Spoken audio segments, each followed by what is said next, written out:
Hello दोस्तों, स्वागत है आपका मेरे यूट्यूब चैनल एग्ज़ाम टाइम में। आज का भी सेशन कल की तरह है। आज हम आरआरबी एनटीपीसी के इम्पोर्टेंट एमसीक्यू क्वेश्चंस और न्यूज़ हेडलाइंस को कैप्चर करेंगे। चलिए शुरू करते हैं आरआरबी एनटीपीसी के एक्सपेक्टेड क्वेश्चन। आज फिर मैं बोल देता हूँ, सारे क्वेश्चन को खुद से डील करने की कोशिश कीजिए और 15 सेकेंड के टाइमिंग के अंदर में करने की कोशिश कीजिए ताकि एग्ज़ाम में आपको कुछ फ़ायदा हो। चलिए पहले क्वेश्चन पे। ईस्ट इंडिया कंपनी ने 1608 में कैप्टन विलियम हॉकिंस को सूरत में कारखाना खोलने की अनुमति लेने के लिए किस सम्राट के दरबार में भेजा था? आपके ऑप्शंस हैं हुमायूं, शाहजहां, अकबर, जहांगीर। आपका टाइम शुरू होता है अब।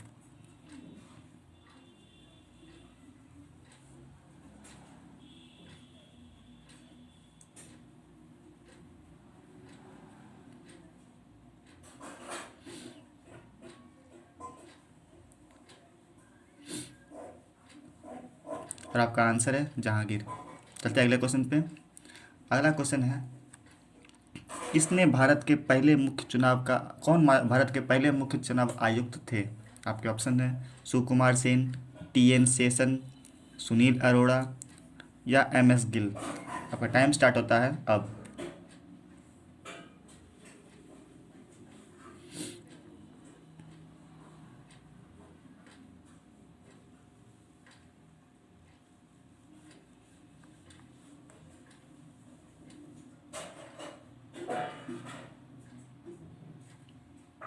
तो आपके आंसर है सुकुमार सेन। चलते हैं अगले क्वेश्चन पे। सूर्य का अनुमानित व्यास पृथ्वी के व्यास का कितना गुना है? आपके ऑप्शन है 92 गुना, 109 गुना, 149 गुना या फिर 123 गुना। आपका टाइम स्टार्ट होता है अब। ये तो मेरे ख्याल से सबको मालूम ही होगा, तो बार बार ज्योग्राफी में रिपीट किया जाता है और जीएस के पेपर में भी बार बार पूछा जा रहा है आरआरबी में।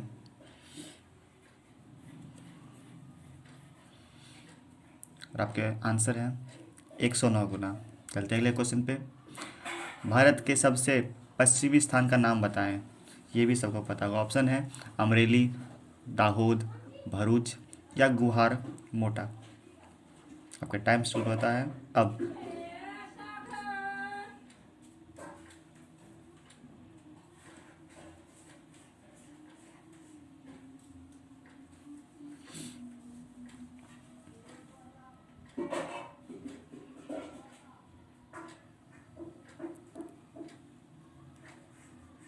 और आपके आंसर है गुहार मोटा। चलते हैं अगले क्वेश्चन पे। भारत के सबसे छोटे जिले का नाम बताएं। ये भी मेरे ख्याल से सबको पता होगा। ऑप्शन आपके ऑप्शंस हैं हाइलाकांदी, गुंटूर गुंटूर, अलीराजपुर या माहे। टाइम स्टार्ट होता है अब।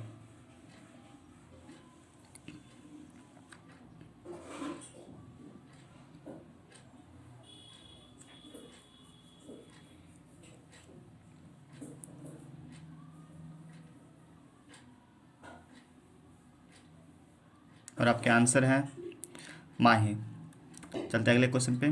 गुवाहाटी शहर का ऐतिहासिक नाम क्या था? ये बहुत कम लोग को पता होगा। आपके ऑप्शन है पुरुषपुराण, भाग्यनगर, मछलीपट्टनम या प्रज्ञा ज्योतिषपुर। आपके टाइम शुरू होता है अब।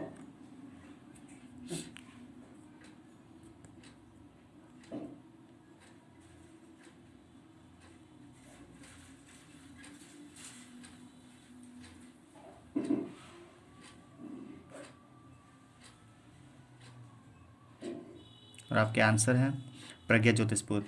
चलते हैं अगले क्वेश्चन पे। भारत के ब्रिटिश ईस्ट इंडिया कंपनी द्वारा निर्मित सबसे पुराने बंदरगाह का क्या नाम है? आपके ऑप्शन है कोलकाता बंदरगाह, चेन्नई बंदरगाह, मुंबई बंदरगाह और विशाखापत्तनम बंदरगाह।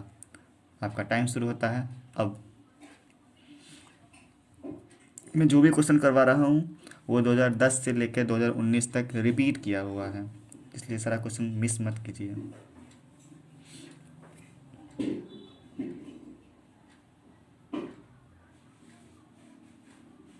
और आपके आंसर हैं मुंबई बंदरगाह। चलते हैं अगले क्वेश्चन पे। उच्चतम न्यायालय के न्यायाधीशों की नियुक्ति के लिए बने कॉलेजियम के प्रमुख भारत के डैश होते हैं। चलते हैं ऑप्शन की तरफ। ऑप्शन है राष्ट्रपति, प्रधानमंत्री, संसद या फिर मुख्य न्यायाधीश। आपका टाइम शुरू होता है अब।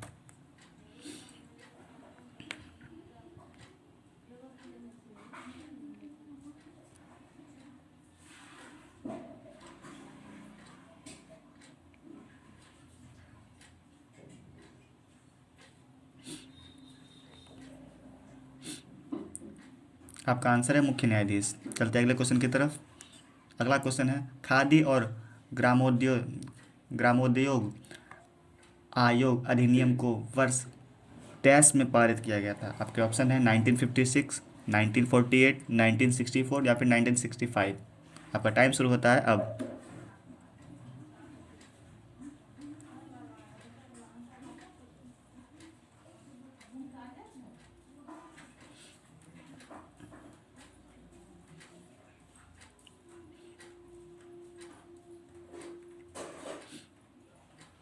और आपके आंसर हैं 1956। चलते हैं अगले क्वेश्चन की तरफ। अगला क्वेश्चन है 1928 में अंग्रेजों के खिलाफ गुजरात के बारदोली के स्थानीय किसानों के आंदोलन का नेतृत्व किसने किया था। आपके क्वेश्चन है वल्लभ भाई पटेल, लाल बहादुर शास्त्री, लोकमान्य तिलक या फिर जवाहरलाल नेहरू। आपका टाइम शुरू होता है अब।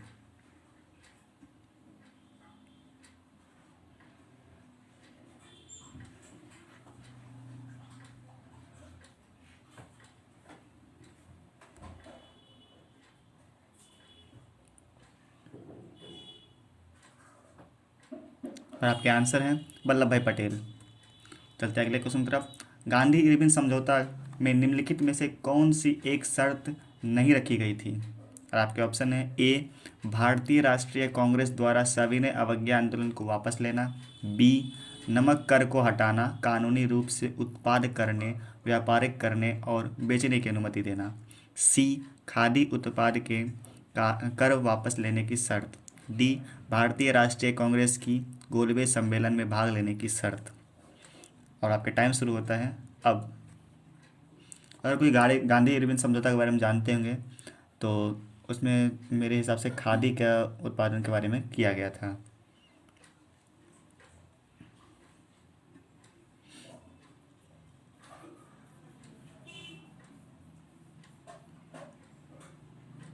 और आपका आंसर है खादी उत्पाद के कर वापस लेने की शर्त। चलते हैं अगले क्वेश्चन पे। भारत के संविधान का अनुच्छेद डैश चुनाव आयोग के संसद और राज्य विधानसभाओं के चुनावों की निगरानी करने की शक्ति देती है। और आपके ऑप्शन है आर्टिकल 314, आर्टिकल 342, आर्टिकल 324 और आर्टिकल 341। आपका टाइम शुरू होता है अब।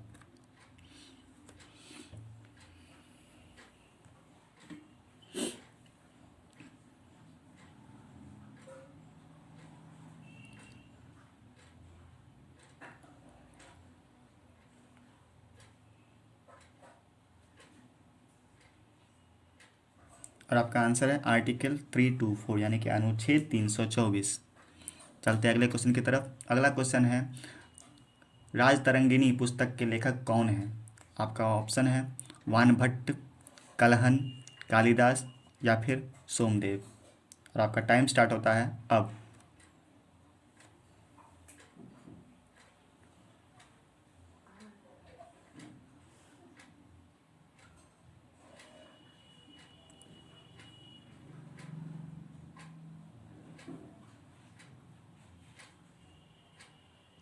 और आपका आंसर है कलहन।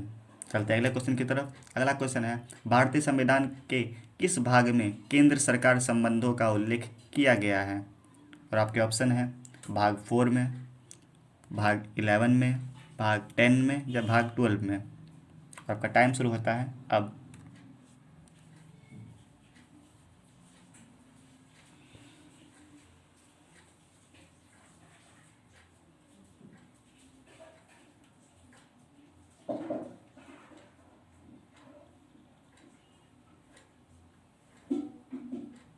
और आपका आंसर है भाग 11 में, जो कि अनुच्छेद 245 से 255 तक होता है। चलते हैं अगले क्वेश्चन की तरफ। भारत में किस राज्य उच्च न्यायालय की पहली महिला मुख्य न्यायाधीश कौन थी। भारत में किसी राज्य के उच्च न्यायालय की पहली मुख्य महिला न्यायाधीश कौन थी। चलते हैं ऑप्शन की तरफ। ऑप्शन है सैयद ताहिरा, लीला सेठ, रूमा पाल या फिर फातिमा बीबी। और आपका टाइम शुरू होता है अब। ये तो स्कूल में भी बहुत बार पढ़ाया जा चुका है।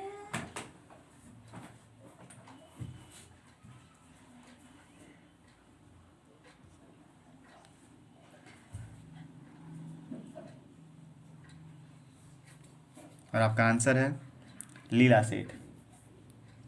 चलते हैं अगले क्वेश्चन की तरफ।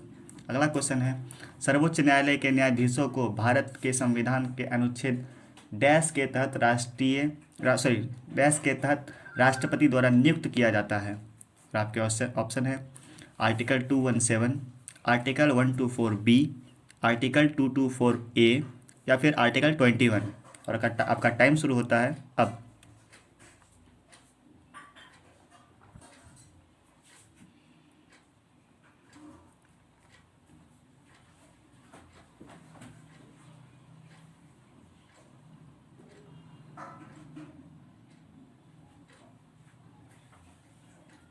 और आपका आंसर है आर्टिकल 124 बी। चलते हैं अगले टॉपिक की तरफ। अगला टॉपिक है हमारा करंट अफेयर्स में, जो मैं आज फिर बता देता हूँ। ये टॉपिक उन लोगों के लिए जो स्टेट पीसीएस या फिर यूपीएससी के लिए प्रिपेयर कर रहे हैं। शुरू करते हैं आज का टॉपिक। इसमें आज का पहला हेडलाइन है इसरो के अध्यक्ष के सिवान को दी गई doctor of science honorary doctorate की उपाधि। कर्नाटक के राज्यपाल वजुभाई वाला ने इसरो के अध्यक्ष के सिवान को डॉक्टर ऑफ साइंस मानद डॉक्टरेट की उपाधि प्रदान की है। राज्यपाल ने देश के अंतरिक्ष कार्यक्रम और देश की निभाई गई सामाजिक भूमिका को परिभाषित करने में इसरो की भूमिका की अत्यधिक प्रशंसा को लेकर इस अवार्ड को दिया है। चलते हैं अगले हेडलाइन पे। अगला हेडलाइन है आरबीआई ने मनता अर्बन कॉरपोरेशन बैंक पर लगाया 6 महीने का प्रतिबंध। भारतीय रिजर्व बैंक ने महाराष्ट्र में जालना जिले के मनता अर्बन कॉरपोरेशन बैंक पर धन के भुगतान और ऋण संबंधित लेन देन करने पर 6 महीने का बैन लगाया है। साथ ही रिजर्व बैंक ने इस बैंक के लिए कुछ निर्देश जारी किए हैं जो 17 नवंबर 2020 को बैंक बंद होने के बाद से 6 महीने के लिए प्रभावी होंगे। अब इस हेडलाइन से आपसे एग्ज़ाम पूछेंगे आरबीआई के गवर्नर कौन है, तो शक्ति कांता दास। आरबीआई के उप गवर्नर कौन है, तो बीपी कानूनगो, एमके जैन, एमडी पात्रा और राजेश्वर राव। आरबीआई का मुख्यालय कहाँ। अगला हेडलाइन है भारत सिंगापुर समुद्री अभ्यास सिमटेक्स 20। भारत सिंगापुर द्विपक्षीय समुद्री अभ्यास सिम्बैक्स 20 के 27वें संस्करण का आयोग 23 से 25 नवंबर 2020 तक अंडमान सागर में किया जा रहा है। भारतीय नौसेना सिम्बैक्स के 2020 संस्करण की मेजबानी कर रहा है। वर्ष 1994 में प्रतिवर्ष भारतीय नौसेना और Republic of Singapore navy RSN के बीच सिम्बैक्स अभ्यासों की श्रृंखला आयोजित की जा रही है। इस अभ्यास का उद्देश्य परस्पर अंतर संचालन को बढ़ाना और एक दूसरे के सर्वोत्तम प्रयासों को साझा करना है। अब इस हेडलाइन से आपके पूछे जाएंगे क्वेश्चन, नौसेना प्रमुख कौन है, तो एडमिरल करमवीर सिंह। चलते हैं अगले हेडलाइन पे। अगला हेडलाइन है मलेशिया ने की वर्ष 2020 में एपेक शिखर सम्मेलन की मेजबानी। Asia Pacific economic corporation APEC 20 economic leader की बैठक में मलेशिया प्रधानमंत्री मुहिद्दीन यासीन की अध्यक्षता में आयोजित की गई है। यह पहली मौका था जब सभी 21 एपेक इकोनॉमिक लीडर कोविड-19 महामारी के कारण वर्चुअली में शामिल हुए थे। एपेक 2020 समिट का समापन एपेक पेट्यूटरी विजन 2040 के अपनाने और 2020 कुआलालंपुर घोषणा के साथ हुआ है। एपेक समिति 2021 की मेज़बानी न्यूजीलैंड करेगा। यह दूसरा मौका था जब मलेशिया ने एपेक बैठक की मेज़बानी की थी। इससे पहले मलेशिया ने 1998 में मेज़बानी की थी। डालते हैं अब इससे पूछे गए क्वेश्चन। एपेक का मुख्यालय कहाँ है, तो सिंगापुर में। एपेक की स्थापना कब हुई थी, तो नवंबर 1989 में। मलेशिया की राजधानी कहाँ है? तो कुआलालंपुर। मलेशिया की मुद्रा मलेशियाई रिंगित। चलते हैं अगले हेडलाइन पे। कोरोना के चलते रद्द किया गया 5वां इंटरनेशनल चेरी ब्लॉसम महोत्सव। 5वें इंडियन इंटरनेशनल चेरी ब्लॉसम महोत्सव को कोविड-19 महामारी के कारण रद्द कर दिया गया है। यह फेस्टिवल हर साल मेघालय की राजधानी शिलोंग में आयोजित किया जाता था। हिमालयन चेरी ब्लॉसम के विशिष्ट शरद ऋतु के फूलों के लिए माना जाता है। सर्दी का मौसम शुरू होते ही गुलाबी रंग के चेरी ब्लॉसम के सुंदर फूलों को पूरी मेघालय में देखा जा सकता है। हर साल फेस्टिवल के दौरान शिलोंग फिटनेस कला, फैशन शो, रॉक कॉन्सर्ट्स सहित विभिन्न कार्यक्रमों का आयोजन किया जाता था। इस हेडलाइन से पूछे गए क्वेश्चन। मेघालय के मुख्यमंत्री कोनराड संगमा। मेघालय के राज्यपाल सत्यपाल मलिक। मेघालय की राजधानी कहाँ है? शिलोंग। चलते अगले हेडलाइन पे। अगला हेडलाइन है असम के पूर्व मुख्यमंत्री तरुण गोगोई का निधन हो गया है। कांग्रेस पार्टी ने असम में 3 बार मुख्यमंत्री रहे तरुण गोगोई का निधन। तरुण गोगोई ने 2001 से 2015 के बीच असम के मुख्यमंत्री के रूप में कार्य किया है। काफ़ी लंबे समय तक थे। वे असम के सबसे लंबे समय तक सत्ता में रहने वाले मुख्यमंत्री थे। इसके अलावा गोगोई ने 1991 और 1996 के दौरान प्रधानमंत्री नरसिम्हा राव की सरकार में केंद्रीय मंत्रिमंडल में खाद्य और खाद्य प्रसंस्करण उद्योग मंत्री के रूप में भी काम किया है। चलते अगले हेडलाइन पे। अगला हेडलाइन है असम में किया गया पूर्वोत्तर के पहले गाय अस्पताल का उद्घाटन। गोपाष्टमी के अवसर पर असम के डिब्रूगढ़ में एक गौ सेंटर में पूर्वोत्तर के पहले गाय अस्पताल का उद्घाटन किया गया। सुरभि आयोग अस्पताल को श्री गोपाल गौशाला द्वारा 17 लाख रुपए की लागत से बनाया गया है। अस्पताल 30 किलोमीटर के दायरे में सेवा देगा। इस आश्रम घर में 368 गायें हैं। अब इससे पूछे गए क्वेश्चन कुछ इस तरह है। असम के मुख्यमंत्री सर्बानंद सोनोवाल। राज्यपाल प्रोफेसर जगदीश मुखी। असम के लोक नृत्य क्या है? बिहू नृत्य है। या फिर यहाँ पर एक और नृत्य प्रचलित है, बगरुम्बा, भोरताल नृत्य या फिर झूमर नृत्य। अब देखिए कुछ वन लाइनर है जो आपको एनी टाइम याद रखनी है। ये कभी भी किसी भी एग्जाम में पूछ सकता है। इस बार शायद एसएससी सीपीओ में पूछा भी गया है। विक्टोरिया लेक कहाँ है? तो अफ्रीका में है। 2020 मेडिसिन नोबेल प्राइज़ किसके लिए दिया गया था? तो हेपेटाइटिस सी के लिए दिया गया था। नाग मिसाइल का हेलीकॉप्टर वर्जन। नाग मिसाइल जो पहले युद्ध तोप पर से दिया जाता था, यानी कि शिप पर से दिया जाता था, अब वो उसका हेलीकॉप्टर वर्जन लॉन्च हो चुका है। तो उसका नाम है Helena. Time of care report किसके द्वारा रिलीज़ किया जाता है? ऑक्सफोर्ड। मुकुर्ती हिल्स कहाँ स्थित है? तो तमिलनाडु में स्थित है। वर्ल्ड सिटीज समिट कहाँ पर होता है? तो सिंगापुर में। फीफा 2020 कहाँ है, कहाँ पर होगा? तो दोहा में होगा।